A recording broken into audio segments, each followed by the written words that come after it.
Всем привет! Вы на умном огороде. Сегодня мы говорим о том, что буквально определяет успех вашего сезона – о поливе. Казалось бы, что может быть проще? Взял шланг и полил.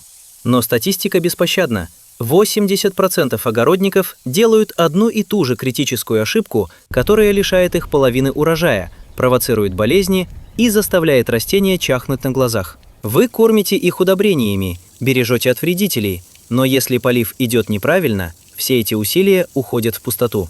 Многие совершают преступления против своих грядок, даже не подозревая об этом, превращая жизнь растений в постоянный стресс.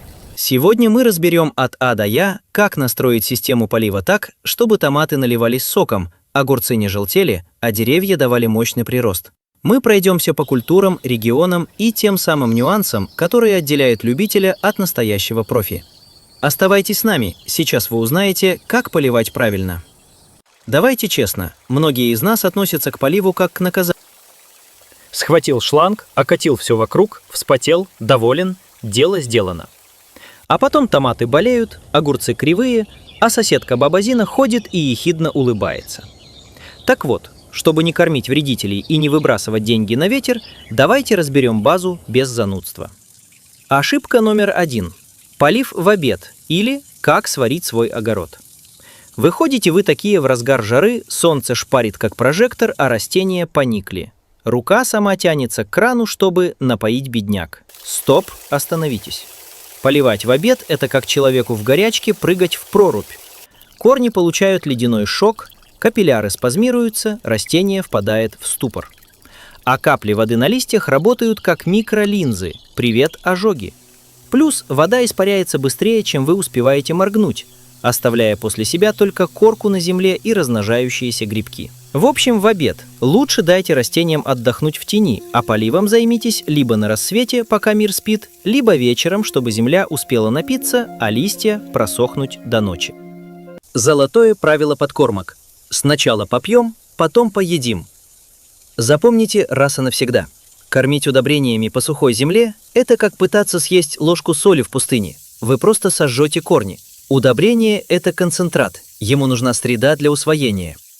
Секрет успеха. Сначала пролейте грядку просто водой, пусть земля оживет, и только через часик, когда почва напитается, вносите подкормку. Так растение получит полезные вещества по правилам этикета, без ожогов и нервных срывов. А что делать с дождями? Не будьте наивны, дождик дождику рознь. Мелкий пшик прошел, побрызгал, и на земле сразу встала бетонная корка. Кислород к корням не идет, огород задыхается. После такого обязательно рыхление. Ливень как из ведра. Тут мы не поливаем, тут мы отдыхаем. Но если дождь затянулся на неделю, включайте режим паники. Корни без воздуха гниют моментально. Если есть возможность, делайте дренаж или прикрывайте грядки, чтобы они не превратились в болото с уточками. Главный совет. Не ленитесь ковырнуть землю пальцем.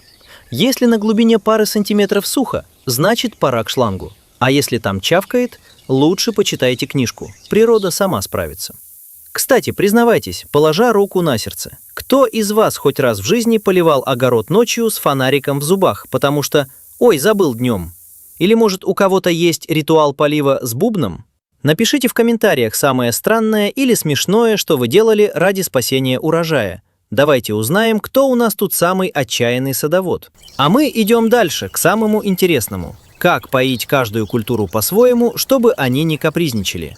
Помните, ваша задача не превратить огород в аквариум, а дать корням комфортную влажность, чтобы они там, внизу, чувствовали себя как на курорте. Ну что, базу мы с вами заложили. Теперь вы знаете, почему поливать в обед – это почти преступление, а кормить по-сухому – прямой путь к овощному геноциду. Но я вижу, как вы уже напряглись. А что, теперь всем растениям одинаковый режим? Конечно нет. Огурцы – это вам не кактусы, а арбуз с томатом вообще живут в разных гастрономических реальностях. Давайте разберем, кто у нас в огороде главный водохлеб, а кому лучше подсушить корни, чтобы вы не получили водянистую бескусицу вместо урожая. Теперь переходим к кулинарным предпочтениям ваших грядок. Забудьте про универсальную схему, сейчас разберемся, кто есть кто. Водохлебы. Огурцы, кабачки, тыквы. Эти ребята – настоящие фанаты водных процедур. Огурец на 95% состоит из воды, поэтому если вы его прижимаете в поливе, он обижается и начинает горчить, а его плоды превращаются в какие-то кривые, худые загогулины. Секрет. Поливаем под корень и обильно. Земля должна промокнуть сантиметров на от 20 до 30. Попадать на листья нельзя, они сразу подхватят мучнистую росу и начнут покрываться белым налетом. Когда тормозить? В конце сезона, когда кабачок уже похож на дубинку, а огурцы пошли на спад, прикручиваем кран. Иначе все это добро просто начнет гнить на корню. Томаты, перцы и баклажаны. Тут стратегия редко, но метко. Они терпеть не могут высокую влажность воздуха. Сразу зовут в гости фитофтору. Секрет. Поливаем редко, но так, чтобы земля промокла на глубину до материка. И главное, строго под корень. Когда тормозить? Когда начался массовый налив плодов, не заливайте их до отвала, а то томаты начнут трескаться, как перезрелые арбузы. А за пару недель до сбора урожая полив вообще сводим к минимуму. Чем меньше воды, тем больше в них будет сахара и вкуса. Сладкоежки, арбузы и дыни. Это южные ребята. Они любят тепло, солнце и сухую почву. Секрет. До цветения поите их активно. Но как только завязались первые плоды, снижаем градус, то есть частоту. Когда тормозить? За 2-3 недели до сбора арбузов полностью прекращаем полив. Если будете лить воду до последнего, получите не сочный плод, а травянистую воду без капли сахара. Им нужно накопить сладость, а для этого они должны немного понервничать от жажды. Зелень, петрушка, салат, укроп. Тут все просто. Они, как мы, любят попить часто, но понемногу. Нюанс. Лук за месяц до уборки нужно оставить в покое, иначе он будет плохо храниться и сгниет в ящике, даже не успев дождаться зимы. Цветы. Розы и остальные красавцы. Розы – дамы капризные. Им подавай глубокий полив. Поверхностное окропление для них – смерть. Корни полезут наверх, перегреются, а зимой замерзнут. Когда тормозить? В сентябре. Все, стоп-машина. Розы должны готовиться к зиме и древеснеть, а не гнать молодые побеги, которые убьет первым же инеем. И финальный совет. Когда пора бросать шланг? Не надо заливать огород до ледостава. Деревья. Они стоят особняком. Летом поливаем по периметру кроны, там у них рот, а не у ствола. Но самое важное – это октябрьский влагозарядный полив. Проливаем так, чтобы земля пропиталась на полметра. Напившаяся воды земля промерзает медленнее, а дерево зимой не сохнет на ветрах. Овощи. Стали ночи холодные, сокращаем полив в разы. Холодная влажная земля – это прямой путь к корневой гнили. Чек-лист на заметку. Хотите сахар в плодах? Подсушивайте их перед урожаем. Хотите зелень? Не давайте почве пересыхать. Готовите сад к зиме. Напоите деревья в октябре, а потом бросайте шланг до весны. А вы знали, что огурцы могут горчить именно из-за холодной воды? Напишите, какой водой поливаете вы? Из бочки или сразу из скважины? Ну что, стало понятнее? Теперь, когда мы разобрались с кто, что и когда пьет, переходим к регионам. Или хочешь, чтобы я подсказал, как сделать простейший автополив из обычных баклажек, чтобы не таскать тяжести? Слушайте, я знаю, что умный огород смотрят везде. От жаркого юга Казахстана и Украины до прохладных широт России и Беларуси. И тут начинается самое интересное. Вы не можете просто скопировать график полива соседа из соседней области, если у него климат другой. Полив – это вообще штука географически зависимая, как выбор одежды по погоде. Южане – Казахстан, юг России, Украина. Битва за влагу. Ребята, вы живете в режиме сауна и сковородка. У вас испарение воды идет такими темпами, что ваш шланг должен работать почти как пожарная машина. Ваша главная проблема – почва пересыхает за пару часов, а верхний слой превращается в асфальт. Ваш спасительный круг – мульча. Если вы не засыпали грядки сеном, соломой или скошенной травой, вы просто работаете на воздух. Мульча сохраняет влагу в почве в 2-3 раза дольше. Техника. Если у вас есть возможность поставить капельный полив, ставьте вчера. Это единственный способ не жить на огороде с лейкой 24/7 и не сжечь растения перепадами влажности. Полив по капле прямо к корню – это ваш билет в мир больших урожаев. Северяне и средняя полоса, Беларусь, Центральная Россия, север Казахстана. Война с гнилью. У вас ситуация обратная. Солнце меньше, влажность выше, а небо иногда решает устроить тропический ливень на 2 недели подряд. Ваша главная проблема. Недолив – это редкость, а вот болото и грибок – частые гости. Ваша тактика. Рыхление – ваш лучший друг. Земля должна дышать. Если после дождя образовалась корка, берите тяпку и разбивайте ее, иначе корни задохнутся. Секрет. В вашем климате лучше не долить, чем перелить. Если лето дождливое, забудьте про график полив по расписанию. Погода сама поливает, вы только помогаете. Не давайте растениям плавать, иначе томаты превратятся в кислую кашу, а картошка начнет гнить прямо в борозде. Универсальный лайфхак для любого региона. Не ориентируйтесь на календарь. Так, сегодня вторник, пора лить. Ориентируйтесь на пальцевый тест. Засунули палец в землю на глубину фаланги от 3 до 5 см, сухо – льешь. Влажно или земля липнет к пальцу. Иди пей чай, растение само справится. Что важно понимать? Если вы на юге, вы поливаете, чтобы выжить. Если вы на севере, вы поливаете, чтобы не дать развиться гнили. В Казахстане, где степные ветра выдувают влагу за секунды, без защиты, мульчи или пленки, поливать – это как носить воду в решете. А в Беларуси, где дожди явление регулярное, нужно всегда следить за дренажом. Лишняя вода должна уходить, а не застаиваться у корней. В общем, включайте голову. Ваш огород – это не заводской конвейер, это живой организм. И в Астане он будет пить иначе, чем в Минске, даже если сорт огурцов один и тот же. Ну что, с географией разобрались. Теперь, когда вы понимаете, как не превратить свой участок в болото или пустыню в зависимости от широты, пора обсудить тяжелую артиллерию. Многие из нас привыкли бегать с лейкой вокруг овощей, но напрочь забывают о том, что в саду есть гиганты, которые тоже хотят пить. И вот здесь большинство совершает самую масштабную ошибку, пытаясь напоить деревья так же, как и помидоры. Давайте разберем, как правильно поить ваш сад, чтобы через пару лет не пришлось спиливать засохшие верхушки. Деревья – это не овощи. У них другой характер, другие аппетиты и, главное, другой род. Ошибка под стволом. Первое правило – забудьте про полив непосредственно у самого ствола. Это самая частая ошибка. Корневая система дерева устроена как зонтик. Самые активные всасывающие корни, которые пьют воду, находятся не у корней, а по проекции кроны, то есть там, где заканчиваются кончики веток. Если вы льете воду под ствол, вы просто мочите кору, рискуя вызвать подпривание и гниль. Как поливать правильно? Система траншеи. Чтобы дерево выросло мощным, его нужно приучить пить глубоко. Метод траншеи. Прокопайте неглубокую канавку, сантиметров от 15 до 20, по периметру кроны дерева. Кидайте шланг туда и включайте воду на небольшой напор. Пусть она тихонько бежит, пока земля не промокнет на глубину от 40 до 60 сантиметров.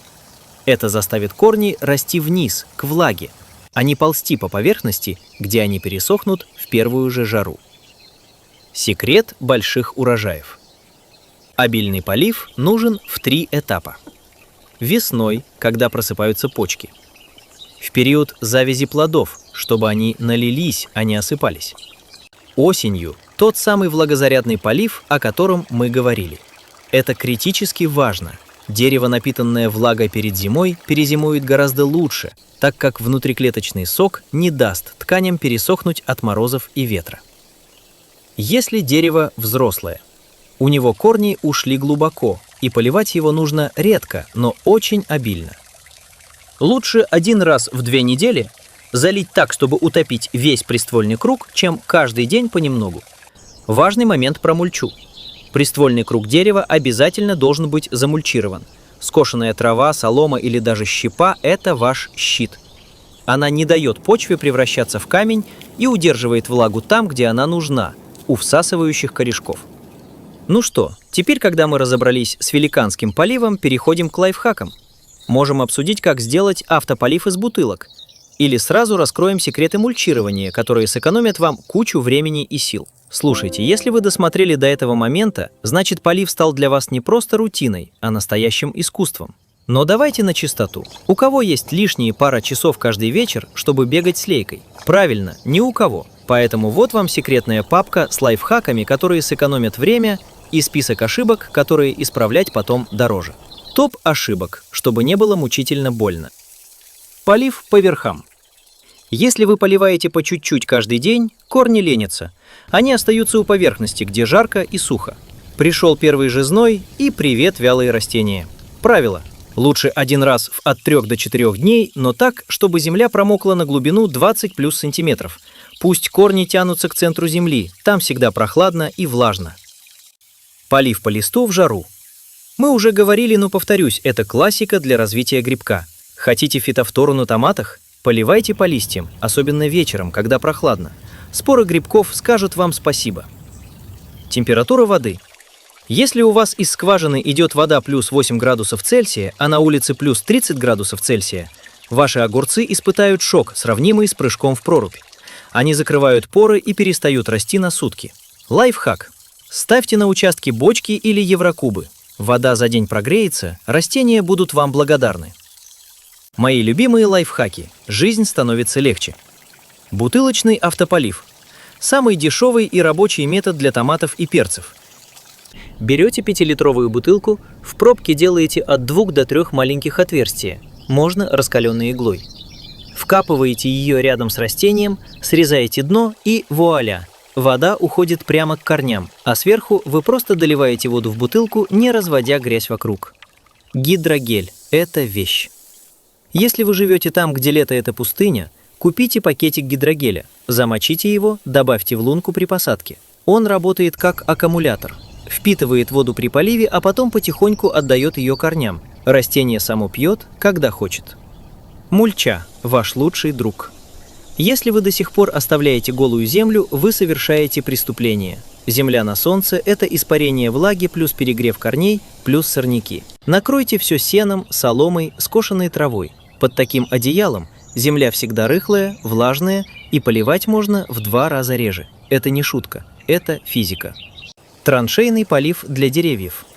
Сделайте по периметру кроны постоянную канавку, присыпьте ее опилками или травой. Когда поливаете, вода не убегает к соседям, а уходит ровно туда, где находятся всасывающие корешки. Индикатор влажности. Лайфхак с палкой. Не верите своим рукам? Возьмите длинную деревянную палку или щуп. Вставьте ее в землю на глубину от 20 до 30 сантиметров. Подождите минуту и вытащите. Влажная палка земля пьет. Сухая и светлая – пора открывать кран. Дешево, сердито и работает безотказно. Когда пора остановиться? Запомните, друзья, самое опасное время – это конец лета, когда ночи стали холодными, а роса по утрам держится до обеда, влага из почвы почти не испаряется. В этот момент любители поливать губят урожай. Если вы видите, что на улице сырость, а почва под мульчой еще влажная, уберите шланг. Лишняя вода осенью – это гарантия того, что ваши томаты начнут трескаться, а корнеплоды подгнивать. Итоговый совет. Полив – это не обязанность, это диалог с растением. Понаблюдайте за ним утром. Если листья выглядят бодро, не трогайте его. Если начали слегка опускаться, пора поить. Друзья, подведем итог. Полив – это не про полить побольше, а про понимание того, что нужно вашему растению. Лучше один раз напоить глубоко, чем каждый день пшикать по поверхности. Помните, мульча – наш главный союзник. Палец в земле – лучший индикатор. А осень – время сворачивать шланги, а не устраивать потопы. А как поливаете вы? Может, у вас есть свой секретный метод или хитрость, которая спасает урожай в жару? Обязательно делитесь своими лайфхаками в комментариях. Давайте учиться друг у друга. Ставьте лайк, если советы были полезны, и подписывайтесь на «Умный огород». Здесь мы превращаем дачный труд в удовольствие. До встречи в новых видео.